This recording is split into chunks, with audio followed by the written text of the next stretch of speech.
Sejam bem-vindos ao nosso canal. Nós queremos pedir a todos vocês, se possível, se inscrevam no nosso canal e nos ajude a crescer. Também não esqueça de deixar ao final o seu like, se gostou ou não gostou do nosso estudo.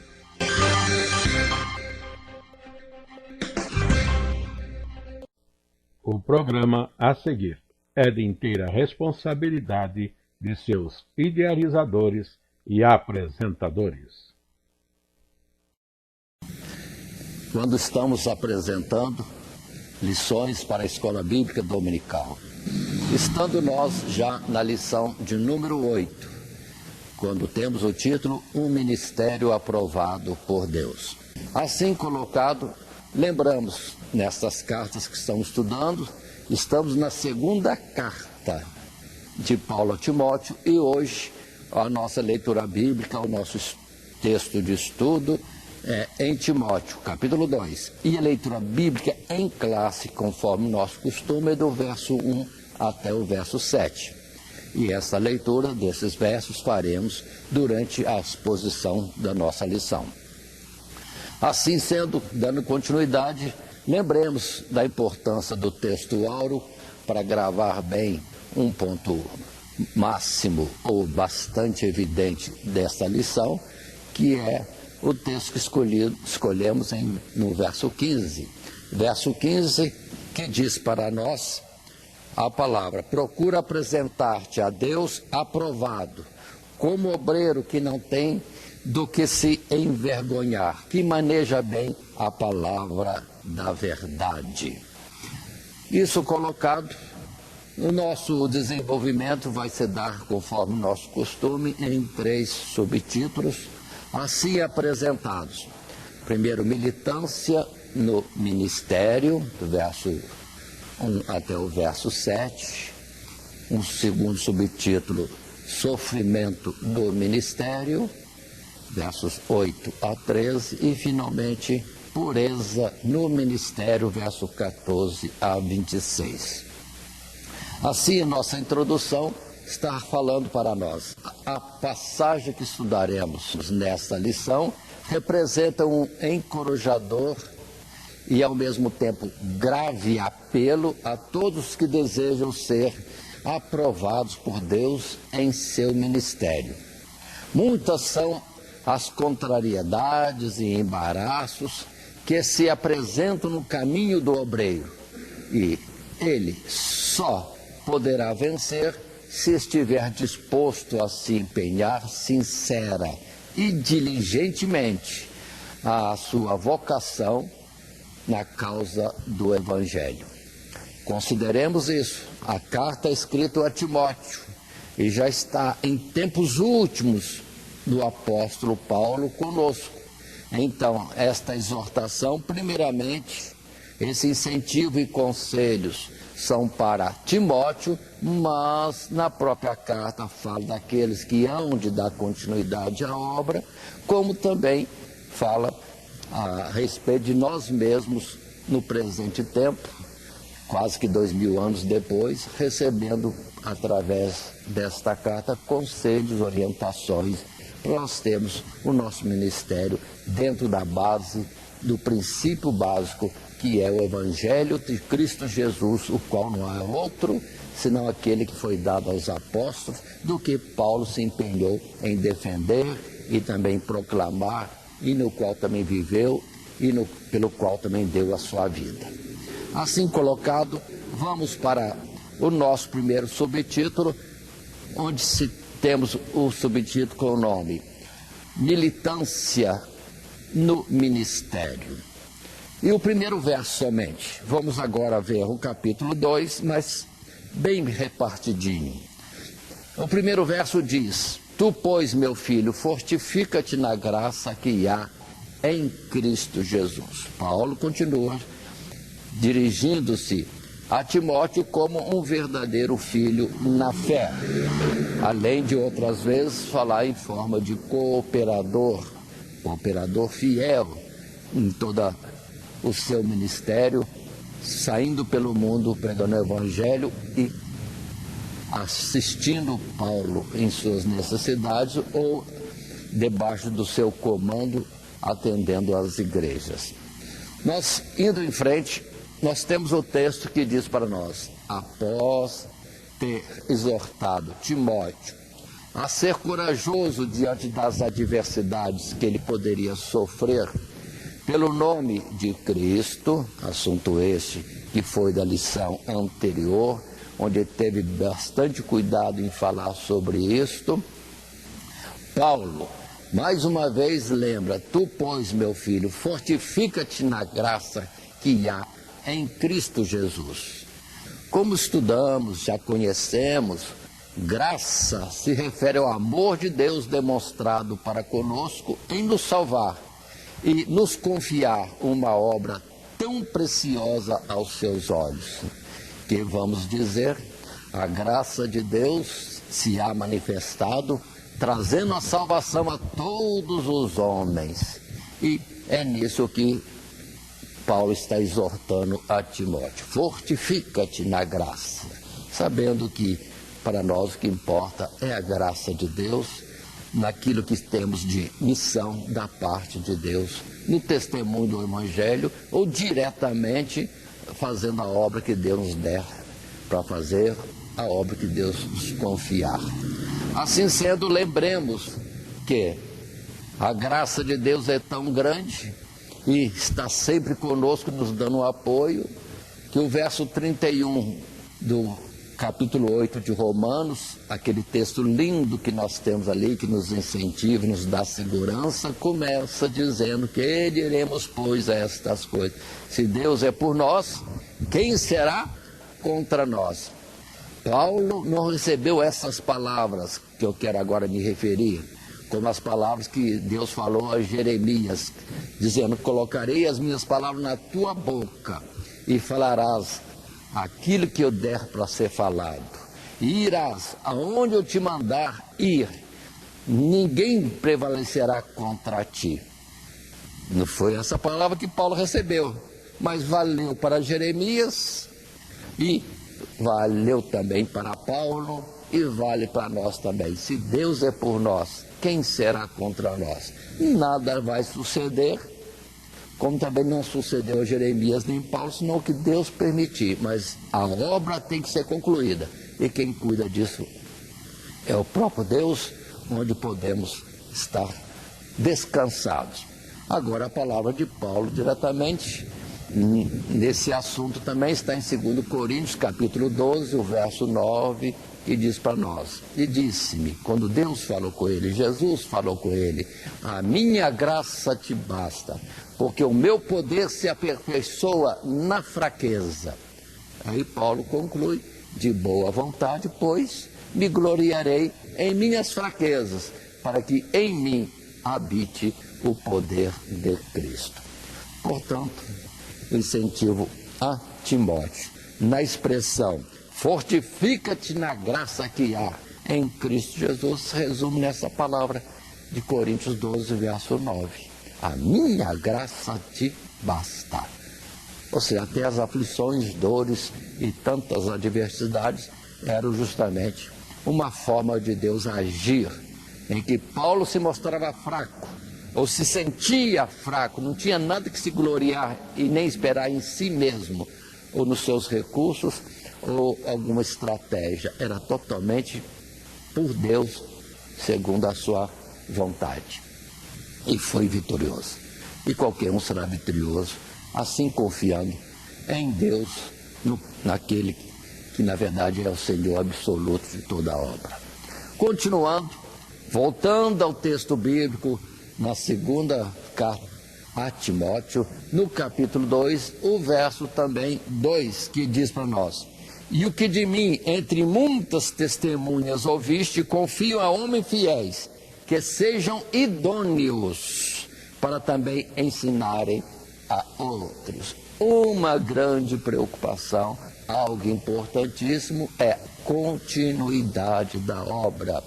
É o que Paulo mostra aqui, dizendo que Timóteo deveria ter cuidado para passar a pessoas idôneas para continuar a obra do Evangelho. Assim como ele foi um apóstolo, outros foram antes dele, depois dele tinha Timóteo e depois de Timóteo.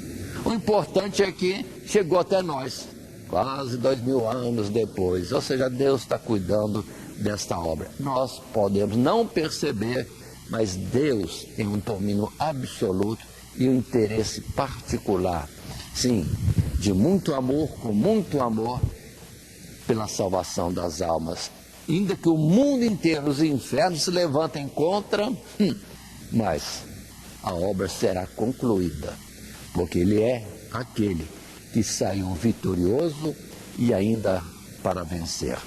Assim, continuando, no segundo subtítulo dessa nossa lição, a militância no ministério, Paulo manifesta neste ponto uma preocupação com as necessidades da igreja em tempos futuros, pois assim como o próprio apóstolo, Timóteo também um dia terminaria sua carreira, mas a igreja continuaria sua jornada neste mundo e precisaria de outro, ou outros que fossem igualmente como Paulo e Timóteo. É sábio, então, ter essa previdência e cuidado em preparar outros para que mantenham vivo o testemunho da verdade, pela pregação e o ensino da palavra. Como é que chegou o Evangelho até nós? É de um para outro. Isso de geração em geração. Uma geração anunciará a outra geração as obras do nosso Deus. Foi assim no passado. Abraão, Isaque e Jacó, Moisés, depois os juízes e depois os profetas, até chegar a Cristo Jesus, os apóstolos. E Deus continua a sua obra. Sim, e nós precisamos crer que Deus está empenhado nisso. Então, quem for chamado, dedique-se. E a tarefa será concluída e que seja com sucesso, conforme a exposição da nossa lição nesse estudo do capítulo 2. Tanto assim que deixamos ainda uns textos bíblicos, como em Mateus capítulo 9, verso 36. É Jesus dizendo que, vendo a multidão, teve grande compaixão dela, porque andavam desgarrados e errantes como ovelhas que não têm pastor. Então disse aos seus discípulos: a seara é realmente grande, mas poucos são os ceifeiros.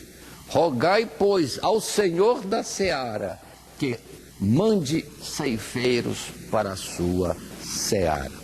Aí atentemos que nós, obreiros, ou qualquer outro fiel, por mais simples que se ache na casa de Deus, no meio do povo de Deus, clame para que Deus envie trabalhadores para a sua seara.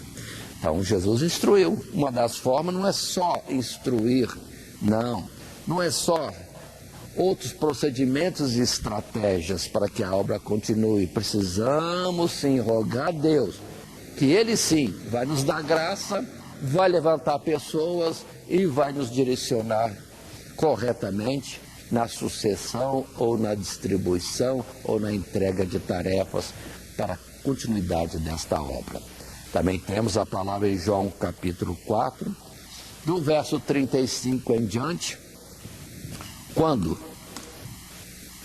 Jesus mesmo, falando a respeito ainda da seara, colocou essas palavras tão claras e dentro desse, digamos assim, contexto que estamos trazendo.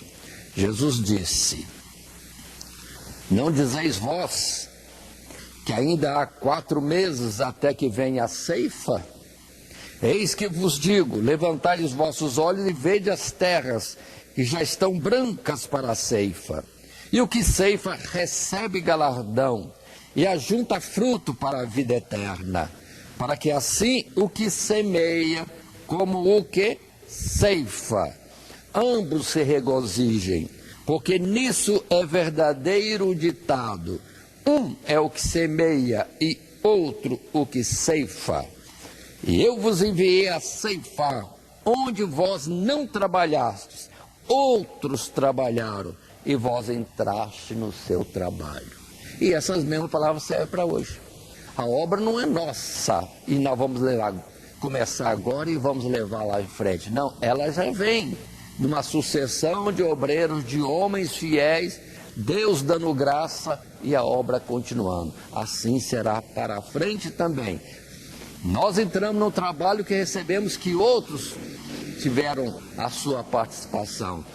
Vamos concluir daqui a pouco, mas outros devem estar continuando, e a nossa parte é o trabalho, é o testemunho, é o ensino e a oração a Deus. Deus fará o resto e a obra certamente continuará.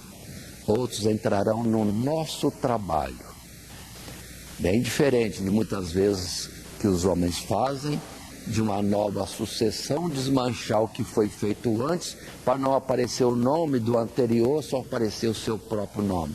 Não faça isso. Não, importa que nós diminuamos e que Cristo cresça e seja glorificado em tudo. O importante é que a obra não é nossa, nós entramos e saímos, outros vão entrar e vão sair. E no final todos nós nos regozijaremos nos lugares celestiais, se formos fiéis, conforme a expressão dessa mesma lição. Continuando, no texto de 2 Timóteo capítulo 2, agora os versos 3 até o verso 7, quando a palavra diz para nós, outra vez, em continuidade: sofre, pois, comigo as aflições como bom soldado de Cristo. Ninguém que milita se embaraça com o negócio desta vida, a fim de agradar àquele que o alistou para a guerra. E se alguém também milita, não é coroado se não militar legitimamente. O lavrador que trabalha deve ser o primeiro a gozar dos frutos. Considera o que digo, porque o Senhor te dará entendimento em tudo. Assim, continuando a sua exposição, observe, tanto na primeira carta, volta Paulo a falar das aflições, dos sofrimentos, mas não é para se deter por isso. Vamos ter paciência, porque essas coisas vão passar e a obra precisa continuar.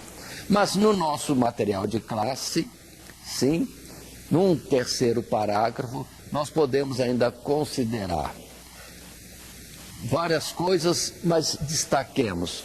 Passemos então a esta pertinente comparação da causa do Evangelho com a vida militar. Não vou estar lendo, consideremos. Muitos hoje podem achar a vida militar simples, ou que alguma regalia que se tem dentro da área militar, como aposentadoria, alguma assistência após o tempo efetivo ou de atividade, como grande demais. Mas entendamos que isso são coisas, princípios do passado que vieram, e no Evangelho também. No sentido que aquele que parte para a guerra, ele vai ter um tempo de renúncia, não vive a sua vida, vive a vida daqueles que o alistaram para o combate, ou seja, se expõe a perigos, a privações, a própria morte. Agora, poderá, se estar concluindo todo vivo, ter as regalias de uma aposentadoria e alguma coisa a mais. Ou seja, empenhou a sua vida até na possibilidade de morte para depois ter alguma regalia. Se morresse, não teria nada neste mundo. Mas o Evangelho é diferente. Sim, mas temos esse exemplo. Enquanto estamos militando no Evangelho, não podemos embaraçar por nada, o assunto não é nosso, vamos dizer, para o nosso interesse próprio, mas é a obra que outros nos têm confiado e que devemos levar à frente. E vamos assim ser fiéis no pouco, na tarefa que nos é dada agora, porque certamente depois teremos uma recompensa, e não será uma aposentadoria até uma morte, será a vida eterna com Cristo Jesus. E outro detalhe, que nas batalhas deste mundo se morre, muitas vezes. Muitos que vão não voltam, e muitos que vão voltam bem deficientes. Mas nas coisas de Deus, sim, agora é necessário ir, renunciar, sofrer privações, até morrer. Mas que felicidade! Tem a promessa de uma ressurreição, que exército nenhum deste mundo pode prometer aos seus soldados: se você morrer eu te ressuscito depois. Não, mas em Cristo Jesus temos a ressurreição, garantia de continuidade de vida. Se nas nações tem sempre lá um túmulo em que se lembra daqueles que morreram, às vezes anônimos, nos campos de batalha, sim, em defesa da pátria, no céu não vai ter uma sepultura para um soldado desconhecido, porque todos estarão vivos na presença de Deus, que é a recompensa maior na eternidade. Então vale a pena militar diligentemente no Evangelho de Cristo Jesus, porque a recompensa é muito maior do que qualquer exército neste mundo pode propor ou prometer para os seus soldados. Ainda que nesse mundo de injustiça, a promessa de um governo é um e depois na continuidade é outra. Mas esqueçam isso, nós estamos tratando do Evangelho, de um Deus poderoso e que também coloca para nós uma promessa tão grande como essa, a vida eterna e com Ele na eternidade. Na continuidade do nosso texto, terceiro parágrafo, ainda que não vou estar lendo o texto, existe uma comparação, quando se coloca o lavrador que trabalha, Paulo justamente colocando no verso 6, deve ser o primeiro a gozar dos frutos. E ele ainda diz: considera o que eu digo, porque o Senhor te dará entendimento em tudo. Ou seja, o lavrador sabe que depende dos frutos da lavoura, e para isso ele tem um grande tempo de trabalho, paciência e constância em preparar o terreno, em semear, depois ter todo o cuidado com a semente plantada, sim, e depois ainda colher, beneficiar para ter o seu proveito ou sua subsistência. E também no Evangelho, nós devemos trabalhar no Evangelho, sabendo que dependemos dele para a nossa própria vida, para a nossa própria aprovação. Não devo fazer o Evangelho de má vontade, como aquele tem que fazer, porque não me é dado ou recebo para isso um salário. Vamos fazer como aquele que vai desfrutar desse trabalho, que é a palavra que Jesus disse: foste fiel no pouco, te constituirei sobre o mundo. Portanto, vamos empenhar mais, sabendo que, assim como o lavrador se dedica um tempo longo para depois ter a colheita, nós vamos ter uma colheita. Vamos fazer então essa obra como se fosse para nós, sabendo que é para a salvação do mundo, mas primeiramente também nossa. Se valorizarmos isso, de que o Evangelho é para nossa salvação, com muito mais facilidade, sinceridade, podemos testificar para outros do benefício do Evangelho que nós pregamos.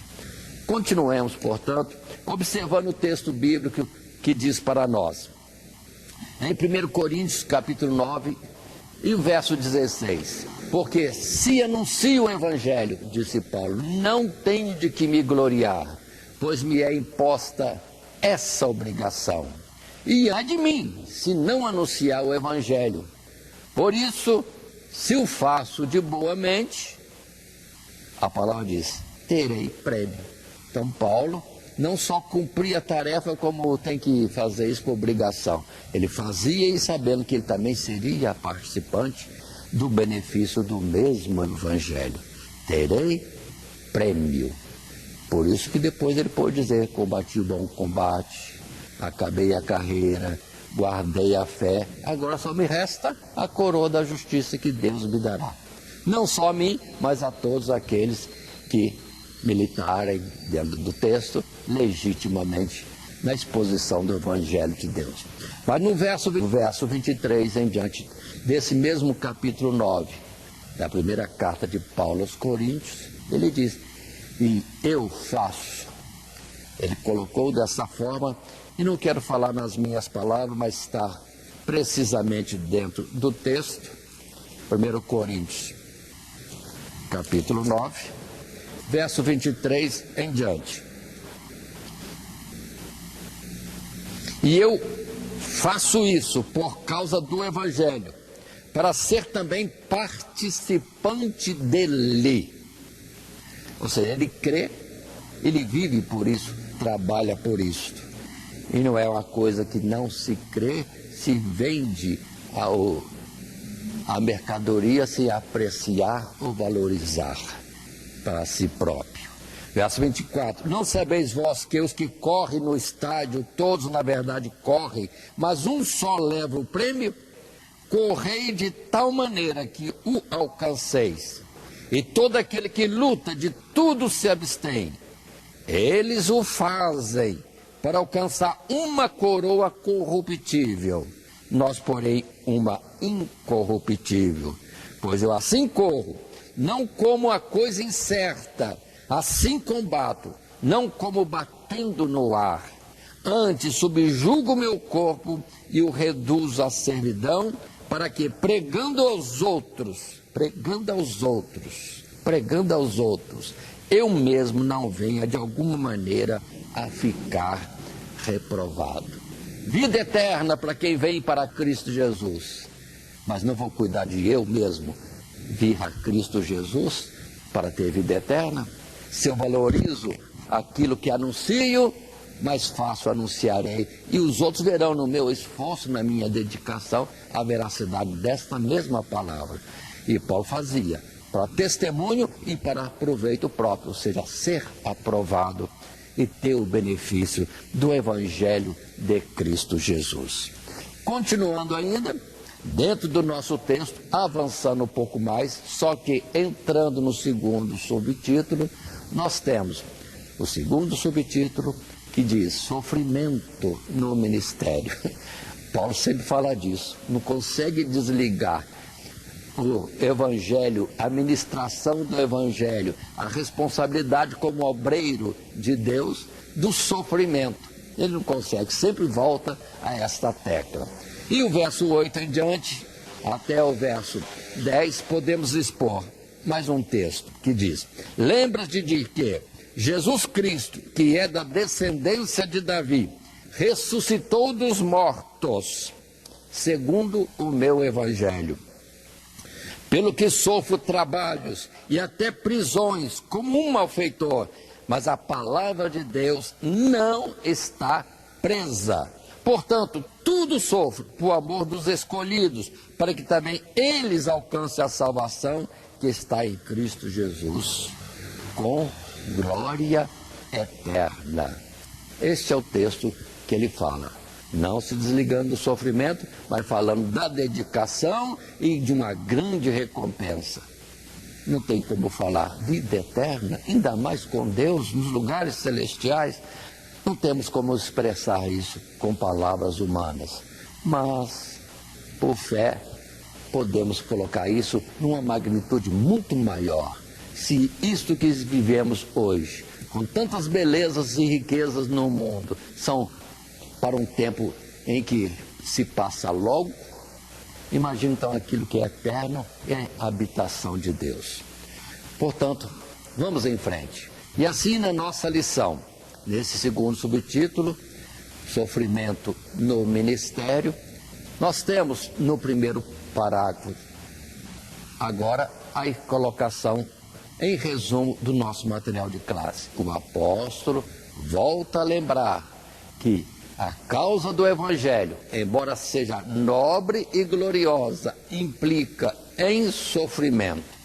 O Evangelho, ou o exemplo do próprio Senhor e autor desta causa, que somente foi glorificado depois de sofrer, padecer até a morte, mas nenhuma adversidade é capaz, ou foi capaz no exemplo de Jesus, de impedir, e agora é impossível impedir, que um obreiro também cumpra o seu ministério, pois a palavra não está presa.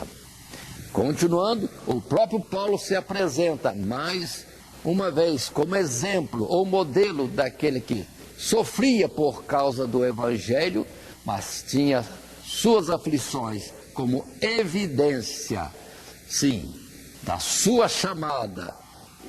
Chamada essa que não é de homens, é de Deus, no propósito de salvar a muitos através do seu testemunho e através das suas prisões. Se fosse considerar sofrimentos e prisões, Paulo desistiria logo, mas não é só, sim, renúncias, sofrimentos, não, tem recompensa. Por isso que Paulo não tinha por nada como algo depreciativo o sofrer, o renunciar, passar necessidades na questão de cumprir a chamada de Deus. Mas tem o depois. Se Jesus foi assim, sofreu sendo filho de Deus, morreu sendo filho de Deus, para depois ser glorificado e receber todo o poder nos céus e na terra, para nós a mesma coisa, porque quanto a Cristo, no outro texto se diz também que não foi dado a nós tão somente ter a vida eterna, mas antes sofrer pelo Evangelho, para assim como Cristo sofreu, depois como Ele, também sermos recompensados no término da nossa carreira. Assim a palavra em Filipenses, capítulo 1, verso 12, diz para nós mais alguma coisa da experiência de Paulo, quando ele coloca, e vamos ali observar, verso 12, e quero, irmãos, diz ele lá em Filipenses, e quero, irmãos, que saibais que as coisas que me aconteceram contribuíram para maior proveito do Evangelho, de maneira que as minhas prisões em Cristo foram manifestas por toda a guarda pretoriana e por todos os demais lugares. E muitos dos irmãos no Senhor, tomando ânimo com as minhas prisões, ousam falar a palavra mais confiadamente, sem temor. Verdade é que também alguns pregam a Cristo por inveja e porfia, mas outros de boa mente. Uns por amor, sabendo que fui posto para a defesa do Evangelho, mas outros, na verdade, anunciam Cristo por contenção, não puramente, julgando acrescentar aflição às minhas prisões. Mas quem importa? Contando que Cristo seja anunciado de toda maneira, ou com fingimento, ou em verdade, nisto me regozijo e me regozijarei ainda. Observe que Paulo considera dessa forma, ou seja, ele não tem nada como obstáculo. Se alguém prega o Evangelho, anuncia o Evangelho com intenções diferentes da pureza que deve haver, entretanto, o Evangelho ser anunciado é o importante, porque a própria palavra ministrada, até por aqueles que usam dela de uma forma não bem intencionada, mas a palavra em si tem poder para tocar no profundo das almas. E nisso é verdadeira a palavra que diz, ou nos aconselhou a ouvirmos com diligência, com cuidado, a palavra do Evangelho de Cristo Jesus, porque ela tem poder de transformar as nossas vidas. Portanto, Paulo não tinha nada de, vamos dizer assim, de vergonha, de acanhamento por ser preso, por ser apedrejado, por ser açoitado. Não, tudo isso para ele era ele sofrendo, mas continuando a pregar o Evangelho com toda a dedicação. E muitos, sim, tiveram proveito. Não ficaram com medo. Assim, Paulo, apóstolo, chamado por Deus, com visão celestial, está sofrendo isso, por que eu não poderia sofrer também? E continuo pregando o Evangelho, ainda que em meio a grandes diversidades. Paulo disse isso, mas nós temos um exemplo maior, Cristo Jesus. Ele sim, sendo filho de Deus, sofreu, portanto, age em nós o mesmo sentimento que houve em Cristo Jesus. Não ter nada como obstáculo de nós fazermos aquilo que Deus quer através de nós.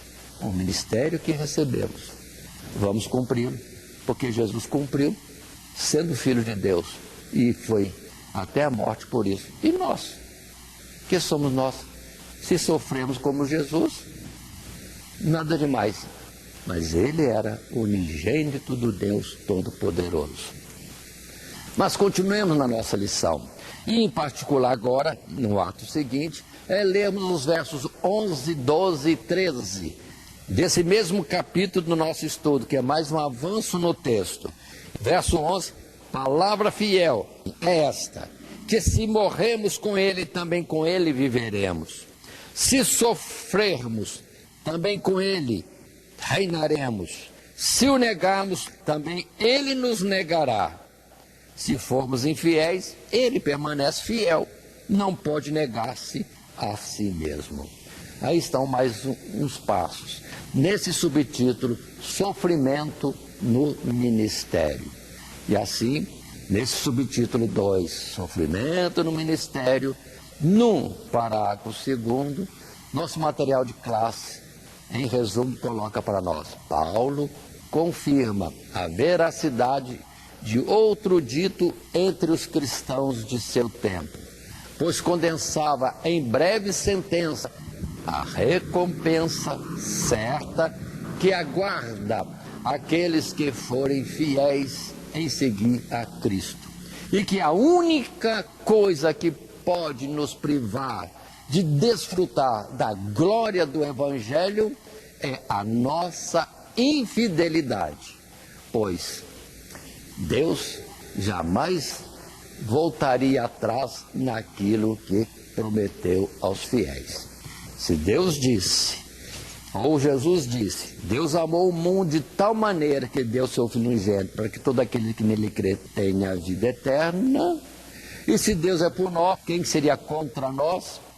Portanto, é certa a vitória, a não ser que nós viemos a naufragar na fé. Então, amado irmão, professor, insista com o aluno, guarda a fé em Cristo Jesus. Essa é a nossa garantia, é o penhor da nossa salvação.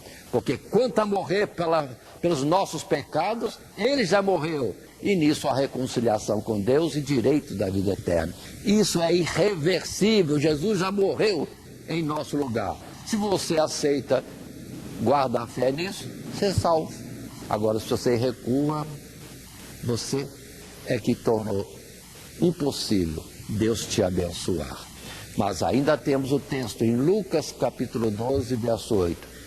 Jesus dizendo, e digo-vos, que todo aquele que me confessar diante dos homens, também o Filho do Homem o confessará diante dos anjos de Deus. Mas quem me negar diante dos homens, será negado diante dos anjos de Deus. Aí está, versículo bem claro. E para nos ajudar ainda, em Números, capítulo 23, o verso 19, temos Moisés colocando bem firme para o povo de Israel na sua jornada pelo deserto. Deus não é homem para que minta, nem filho do homem para que se arrependa. Porventura diria ele e não o faria, ou falaria ele e não o confirmaria? E aí está, Moisés ficou lá milênios atrás, mas o povo de Israel, segundo esta palavra, continuou a caminhada por todo o deserto, 40 anos, e entrou na terra prometida e tomaram posse de uma terra onde já havia lavoura, já havia gado, já havia casas.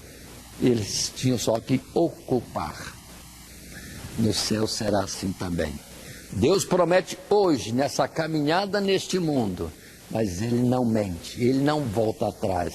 Ele falou e ele vai confirmar. Se observarmos Hebreus, lá tem juramento, Deus jurando por si mesmo, de que aquilo que ele falou, ele faria cumprir.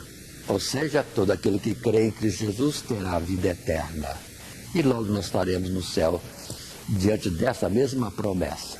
Caminhamos nessa jornada hoje, qual eles no deserto, mas eles alcançaram a terra prometida aqui neste mundo.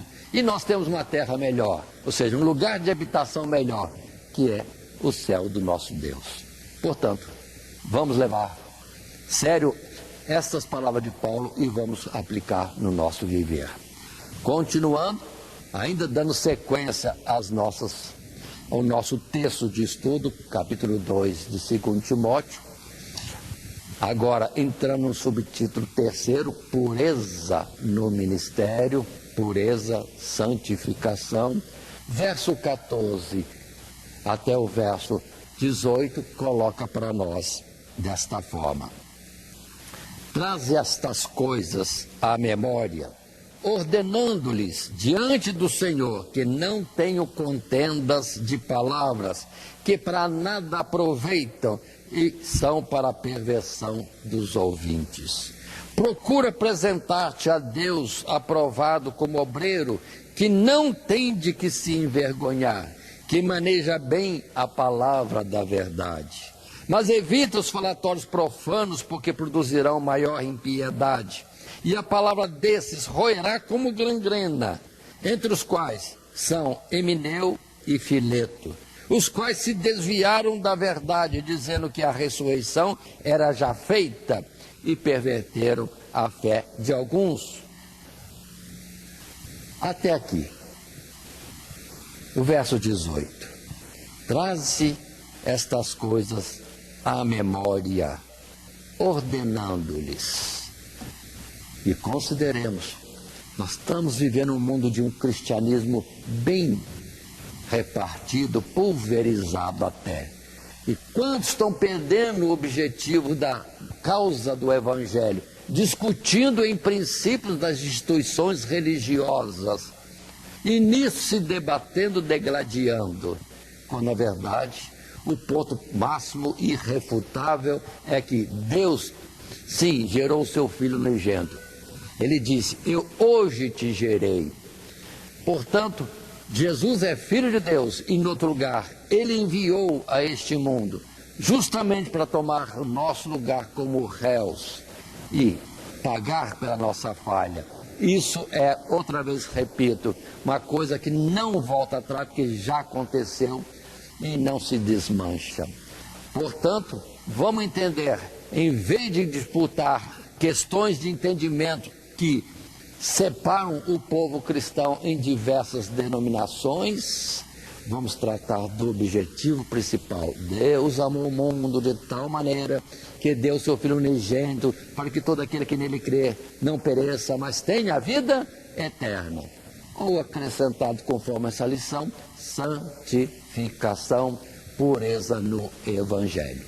Assim está esse texto, e passando ao primeiro parágrafo desse tópico 3º, nós podíamos tomar do material de classe o texto que lemos. A exortação, neste ponto, passa a tratar da pureza, tanto nas palavras como no comportamento de Timóteo e dos líderes, ou obreiros, sobre sua orientação direta.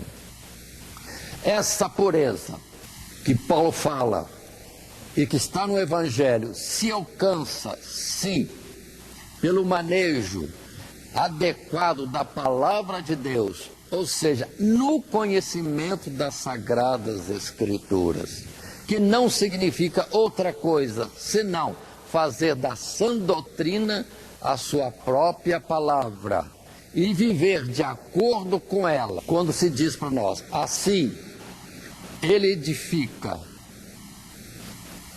as almas, se estiver na palavra, porque na exortação anterior ele disse: porque detentes na palavra, Timóteo, você salva a ti mesmo e aqueles que te ouvem. Ao invés, o que pode acontecer ao contrário, que a contenda e impiedade, que é o caso daqueles que têm se entregado a falatórios profanos e contendas de palavras. Observem quantas guerras religiosas tivemos no passado, cristãos matando cristãos. E tal qual o povo de Israel também no passado, tribos, filhos de Abraão matando seus irmãos, tribo contra tribo, se autodestruindo. Assim o cristianismo está vivendo hoje, e não deve ser de forma alguma assim. O que todos têm que fazer é anunciar o evangelho da morte de Jesus e cuidar da sua própria santificação.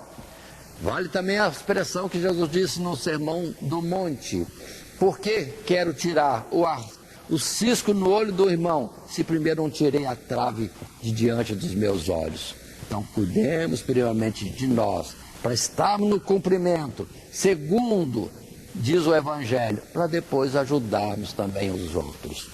Assim, temos texto bíblico em Mateus capítulo 12, que coloca para nós, Jesus falando naquele tempo passado: raça de víboras, como podeis vós dizer boas coisas sendo maus? Pois do que há em abundância no coração, disso fala a boca. O homem bom tira boas coisas do seu bom tesouro, e o homem mau, do mau tesouro, tira coisas más. Mas eu vos digo, disse Jesus, que de toda palavra ociosa que os homens disserem, hão de dar conta no dia do juízo. Porque por tuas palavras serás justificado e por tuas palavras serás condenado. Observe a gravidade disso e como hoje isso é usado, até mesmo no nosso meio, vamos dizer, aqui da nossa casa. Quantos disputando assuntos, degladiando por entendimento isso e entendimento aquilo. Em particular, uma coisa que está em toda a mídia, aqueles que falam do livre-arbítrio e dos que tomam a defesa também, vamos dizer assim, de Deus ter já designado os salvos, aqueles que vão estar sim com Ele na eternidade. Observe, livre-arbítrio, ou a chamada direta de Deus. Quem é que entende disso? O apóstolo Paulo já disse, aquele que entende que sabe alguma coisa ainda não sabe como convém. Então não vamos degladiar, podemos conversar com sinceridade, humildade, procurar entender o que o outro entende e ver como nós entendemos e ajuntar, ver se podemos melhorar o entendimento. Mas o se separar e querer vencer o outro por argumentos e palavras, isso é orgulho, é soberba, não leva a nada e separa os irmãos. Vamos entender, uns pensam de um jeito, outros pensam do outro, mas não vamos levar isso como para um campo de batalha. Não. Lembre-se de Pedro, tão humilde, sabia coisas grandiosas de Deus, mas quando se deparava com as palavras de Paulo, ele falou que Paulo falava coisas difíceis de entender, segundo a sabedoria que Deus lhe deu, e que aí sim, os ímpios e outros contenciosos distorcem para a sua própria destruição. Então sejamos como Pedro. Entendemos um jeito, não chegamos a entender como ele entende diferente, ou avança muito, ou tem uma visão bem mais ampla, ou não tão ampla, mas vamos entender. Há uma uniformidade. Ele entende conforme Deus deu para ele entender, e eu entendo desse jeito, mas a máxima é Cristo Jesus, que é por todos. Há um só Deus e só um mediador entre Deus e os homens. Há um só Deus que é Pai de todos e é sobre todos e é por todos. Portanto, vamos ficar calmos e não contender. Se não dá para entender a forma do outro entender, ficamos quietos. A minha salvação e a dele depende da nossa sinceridade e santificação, segundo a palavra de Cristo Jesus. Como também em 1 Coríntios, no capítulo 15, o verso 33, também Paulo diz: não vos enganeis, as más conversações corrompem os bons costumes. Portanto, não entremos nesse assunto. Vamos ficar noutra palavra. Que haja entre nós sempre alguma coisa boa, que haja profecia, que haja palavra, que haja revelação, que haja sempre a exposição da palavra de Deus entre nós, e não disputas de entendimentos e contendas e outras coisas mais. Não edificam. É um desastre dentro da própria igreja. Continuando ainda, avançando nesse terceiro subtítulo, pureza no ministério, entendendo como santificação, que é requerida no ministério, dentro da gravidade que em Hebreus se diz, sem a santificação ninguém verá ao Senhor. Continuando a partir do verso 19, Paulo diz: todavia o fundamento de Deus fica firme, tendo este selo: o Senhor conhece os que são seus, e qualquer que profere o nome de Cristo, aparte-se da iniquidade. Não tem por onde escapar. Santificação é o fundamento para sermos aprovados por Deus. E Deus conhece a nossa vida. Verso 20, ora, numa grande casa não somente há vasos de ouro e de prata, mas também de pau e de barro, uns para honra, outros, porém, para desonra. De sorte que se alguém se purificar destas coisas, será vaso para honra, santificado e idôneo, para uso do Senhor e preparado para toda boa obra. Aí está. Pureza no ministério. É um item também requerido aqui, colocado por Paulo e assim defendido fortemente. Não vamos ler o texto, porque é tão claro essa expressão. Prefiro voltar ao texto bíblico do que o nosso próprio material de classe.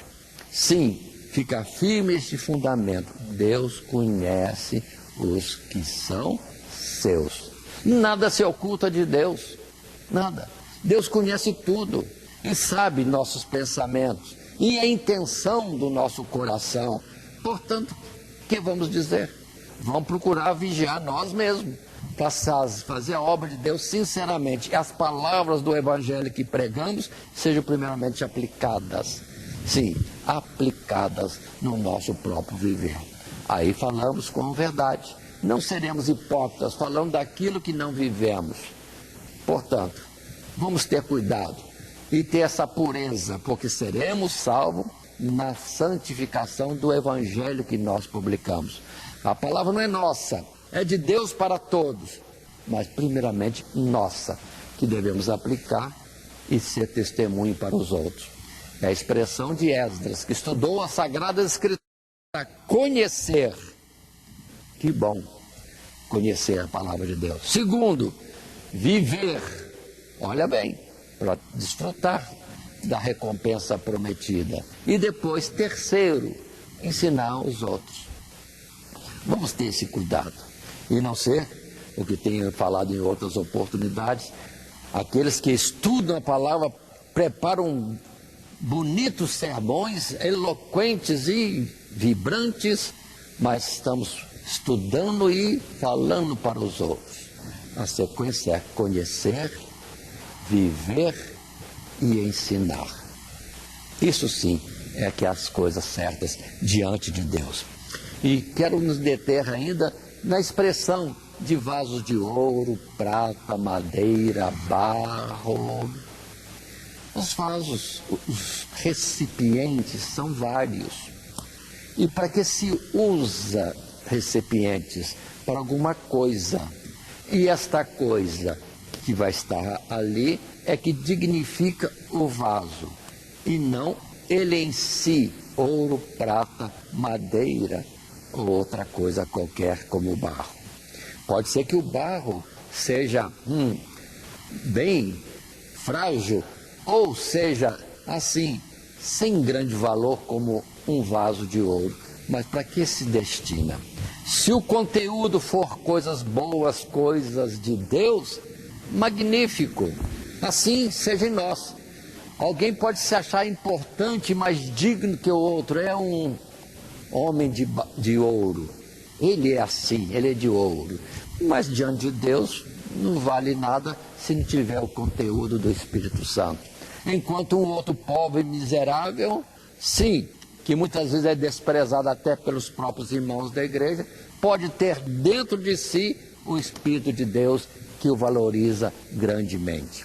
Portanto, não queira ser ouro, nem diminua isso, mas se for ouro, importante que você tenha o Espírito de Deus. Se você for barro, importante que você tenha o Espírito de Deus, porque no céu seremos como os anjos. Portanto, não se glorie na terra, que é um perigo. Se for ouro, de eu me engrandecer ou está em soberba em relação a outro irmão. Cuidado, cuidado. Vamos ver o conteúdo, o Espírito de Deus, a palavra de Deus, pensamentos, sim, e intenções do coração corretas, santificação, isso nos levará ao céu. Mas o que adianta se for de ouro, se em mim houver hipocrisia, terrível, falhas, que Jesus fala claramente aos escribas e fariseus, chamando-os de sepulcros caiados. Sim, por fora bonito, mas por dentro podridão. Portanto, vamos ter isso em conta. Não queira ser na igreja ouro, nem despreze ser ouro. Não tenha por menosprezo ser barro, nem se humilhe ou se sinta humilhado nisso. Mas o conteúdo tem que ser algo precioso, de valor de Deus. Posso falar uma coisa que foi minha experiência, foi uma experiência minha como criança. Pode ser que muitos não viveram isso, mas eu vivi. Em uma casa dos meus bisavós, que na época deles foram bastante ricos, havia muita coisa bonita e havia coisa simples. Uma coisa que me chamava a atenção era um cabide em que as pessoas entrando em casa, ou na casa do meu bisavô, penduravam ali chapéu, guarda-chuva, era coisa esculpida em madeira, eu achava bonito aquilo. Era de madeira. E destinava-se a guarda-chuva e chapéu. Muito bem. Mas no pé daquilo, perdoe a expressão, mas é uma realidade do passado. Havia quase que uma bacia com a boca larga, bem polido, bonito ali do lado. E eu, observando aquilo, via que as pessoas chegavam da rua, tinha lá uma ação própria e cuspiam naquilo lá, aquilo que irritava a sua garganta. Sim, era um lugar para cuspir. Era escarradeira. Pois é, era bonito, que nem ouro, brilhava. Mas era para um fim desonroso, para ali se lançar alguma coisa de secreção da sua boca. Portanto, vamos entender, está escrito, comparação para nós. Há muitos tipos de materiais que formam os utensílios. O importante não é o material externo, o importante é para que ele serve. Se é uma coisa bem digna, honrosa. E assim nós somos chamados para sermos templo do Espírito Santo de Deus. Valorize isso, e não a sua aparência, a sua inteligência, a sua riqueza, o seu vestuário, a sua eloquência e outras coisas mais. O que precisamos é ter do Espírito de Deus.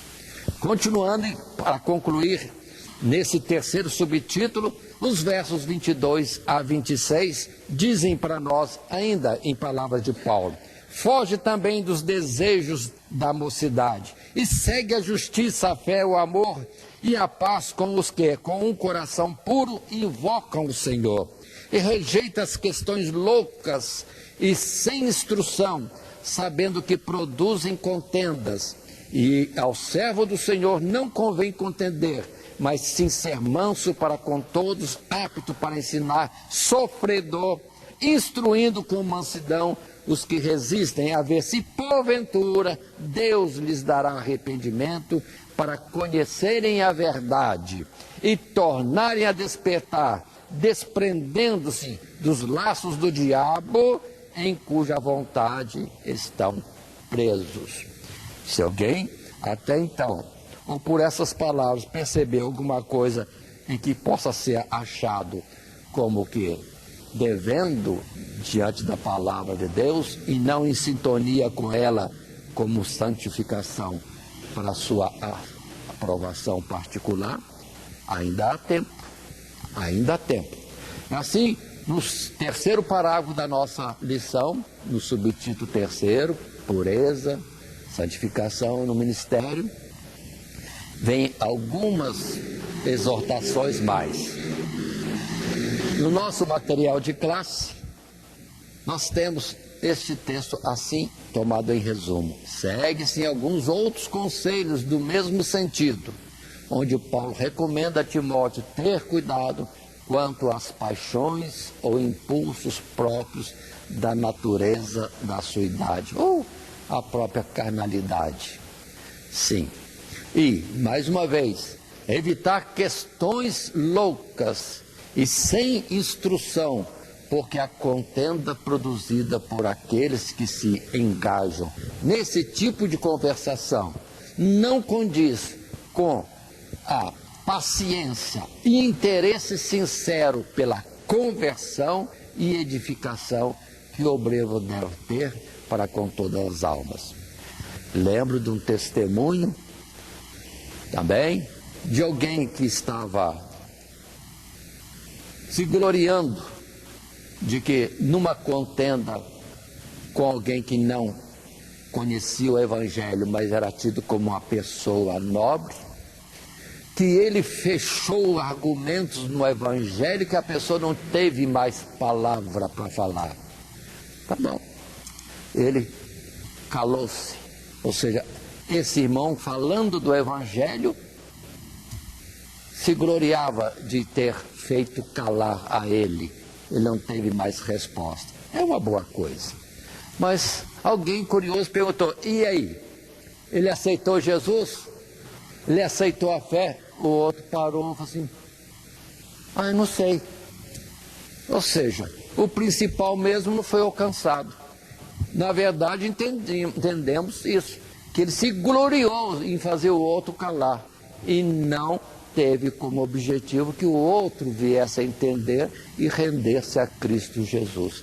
Ou seja, se gloriou, se vangloriou em conhecer as Escrituras, mas não ganhou a alma do outro. Portanto, vamos entender isso. Muito falatório, muita pregação sem o objetivo, em amor, para que a alma venha ser salva pelo Evangelho que nós pregamos. É uma verdade. E observe que outra vez, várias partes desse mesmo capítulo, Paulo fala desta situação de conversação. Sim, pessoas em disputa, em contendas, não é certo, não produz coisa alguma. Vamos pregar o Evangelho com amor, que não ganhar a alma para Jesus. E não mostrar que sabemos, que calamos, que temos argumento mais do que o outro. Não vale a pena. Assim colocando, vamos encerrar a nossa lição dizendo: a vocação cristã e ministerial não pode ser atendida por aqueles que a tratam de forma leviana ou negligente. É preciso ser dedicado. Observem a entrega dos talentos. Precisamos tomar o talento de Deus, o que Deus nos tem dado para fazer a sua obra e aplicar. Sim, se formos negligentes, não seremos aprovados. Servo mau e infiel. Sim, não fez render aquilo que Deus nos confiou. Agora, por outro lado, militar sem embaraços, sofrer a oposição sem desanimar e regrar a palavra e a conduta pela doutrina em santificação são indispensáveis para a nossa vida e realmente, se realmente desejamos alcançar naquele dia a aprovação de Deus. Portanto, vamos continuar com todo esforço, toda dedicação, mesmo tendo contrariedades, sofrimentos e outras coisas mais. Mas Deus é poderoso para suprir no dia a dia aquilo que pode parecer-nos faltar. Precisamos conversar com Ele e tratar disso. E Deus vai fazer sermos vitoriosos em qualquer que seja a adversidade que nos possa vir. Assim, lembremos que temos estudado esta carta de Paulo, a segunda, no seu segundo capítulo, nesta lição que chamamos um ministério aprovado por Deus, mas discorrendo nos subtítulos militância no ministério e também sofrimento no ministério e também pureza ou, mais claro, santificação no ministério. Foi o nosso desenvolvimento. E textual, não podemos esquecer, procura apresentar-te a Deus aprovado, como obreiro que não tem de que se envergonhar, que maneja bem a palavra da verdade. 2 Timóteo capítulo 2 e o verso 15. E que Deus nos abençoe. Se gostou, clica aí embaixo. Clica aí embaixo no gostei. Se não gostou, clica aí embaixo no não gostei. Isso vai nos ajudar. Vai ajudar a crescer o canal. Se você não é inscrito, inscreva-se aí no vermelho, aí, ó. Se inscreva aí no nosso canal e seja um dos primeiros a receber todas as nossas publicações. Não esqueça de compartilhar com seus amigos. Um abraço. Deus te abençoe.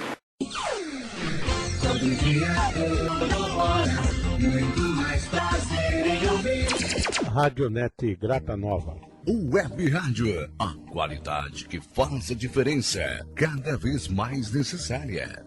Rede Grata Nova de Evangelização. Acesse nosso site www.horadadecisão.com.br. Hora da Decisão, tudo junto, sem acento.